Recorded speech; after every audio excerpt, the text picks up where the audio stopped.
نحمده ونصلي على رسوله الكريم أما بعد فأعوذ بالله من الشيطان الرجيم بسم الله الرحمن الرحیم۔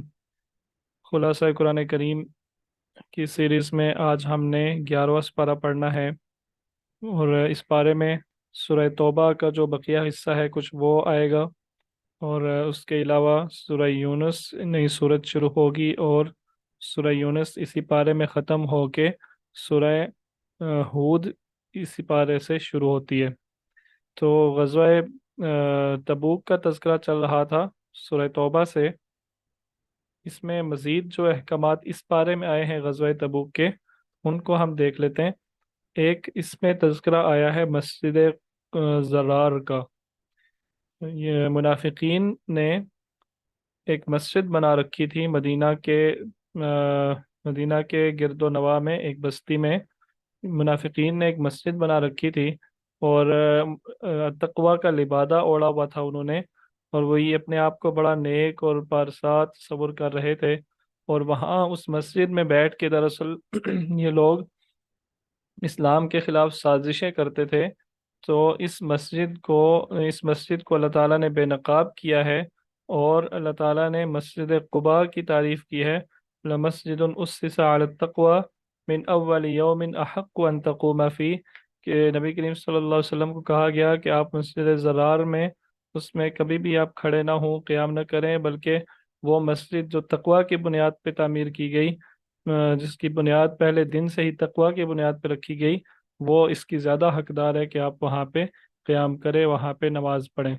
اور پھر مسجد زرار کو گرا دیا گیا تھا، اس کو منہدم کر دیا گیا تھا۔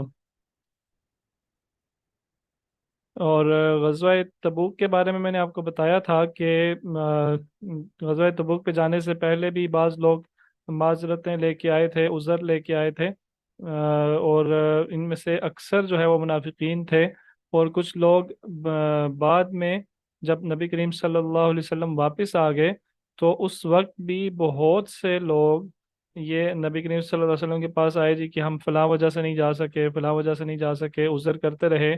ان میں بیشتر منافقین تھے۔ نبی کریم صلی اللہ علیہ وسلم ان سب کی باتیں سنتے رہے، اور ان کو نظر انداز کرتے رہے، ان کی معذرتیں ایک قسم کی وہ قبول کرتے رہے۔ انہیں پتہ بھی تھا کہ ٹھیک ہے یہ منافق ہیں، لیکن ان کی بات کی طرف توجہ نہ دی۔ لیکن ان میں تین صحابہ تھے، یہ سچے لوگ تھے، انہوں نے آ کے اپنی غلطی کا اعتراف کیا، اور نبی کریم صلی اللہ علیہ وسلم کے پاس آ کے کہا کہ ہم سے غلطی ہوئی، کوتاہی ہوئی، جس کی وجہ سے ہم نہیں جا سکے۔ تو اس پر نبی کریم صلی اللہ علیہ وسلم نے ان صحابہ، ان تین لوگوں سے، ان تین مومنین سے قطع تعلق کا حکم دیا کہ اور سارے صحابہ سے کہا کہ ان سے قطع تعلق کریں، اور یعنی ان سے کوئی بات چیت نہ کرے، نہ کوئی ان کے سلام کا جواب دے، نہ کوئی ان سے بات کرے، نہ کوئی ان کا حال احوال پوچھے، نہ کوئی ان کے ساتھ بیٹھ کے کھانا کھائے۔ اگر یہ کسی رستے پہ آ رہے ہوں، آپ سامنے سے ہٹ جائیں، تو ان کو ایک قسم کا معاشرے میں رہتے ہوئے ہی ان کا بائیکاٹ کیا گیا، اور ان کو بالکل اکیلا کر دیا گیا۔ اور یہ اپنے اس عمل پہ جو یہ تبوک میں شامل نہیں ہوئے تھے، بہت زیادہ ندامت تھی انہیں۔ تو پھر بالآخر اللہ تعالیٰ نے ان کا معافی نامہ جاری کیا، قرآن کریم میں ان کو معاف کرنے کا حکم دیا، اور تب جا کے پھر مسلمانوں نے ان سے دوبارہ سے شروع کیا، تعلقات جو ہے وہ دوبارہ شروع کیے، ان کا بائیکاٹ ختم ہوا۔